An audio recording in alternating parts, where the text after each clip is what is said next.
அரண்மனை. நம்ம வினய் அவர்கள் அன்சிகாவை லவ் பண்ணுவாரு. ஆனா வில்லன்கள் அன்சிகாவை கொன்னுடுவாங்க. அதனால நம்ம அன்சிகா வினயோட பொண்டாட்டி ஆண்ட்ரியா உடம்புக்குள்ள புகுந்து வில்லன்களை பழி வாங்குவாங்க. அரண்மனை 2. நம்ம அன்சிகாவும் வைபவும் காதல் கல்யாணம் பண்ணிடுவாங்க. அதனால இவங்க 2 பேரையும் அன்சிகாவோட ஃபேமிலி மெம்பர்ஸையே கொன்னுடுவாங்க. இதன் பிறகு அன்சிகாவை த்ரிஷா உடம்புல புகுந்து தன்னோட சாவுக்கு காரணமானவங்களை பழி வாங்குவாங்க. அரண்மனை 3. ஆண்ட்ரியாவும் அமித் பார்கவும் லவ் பண்ணுவாங்க. ஆனா சம்பத் அவர்கள் ஆண்ட்ரியாவை கல்யாணம் பண்ணிடுவாரு.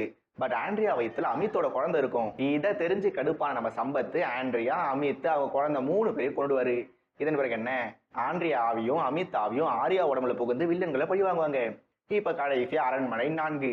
இந்த படத்துல யாரு யாரை லவ் பண்றாங்க, யாருக்கும் கல்யாணம் நடக்குது, பிறகு எத்தனை குழந்தை பிறக்குது, இதுல யார் இறக்குறாங்க, யார் ஆவியா இருக்கிறாங்க, கடைசியில யாரத்தான் பழி வாங்குறாங்கன்னு ஒரு தாயின் அன்பு போராட்டம் என்ற பேர்ல ரொம்ப ரொம்ப போரா போற இந்த அரண்மனை 4 சிரிப்பும் இல்லை, சிலிர்ப்பும் இல்லை, சென்டிமெண்டே மிக பெரிய தொல்லை.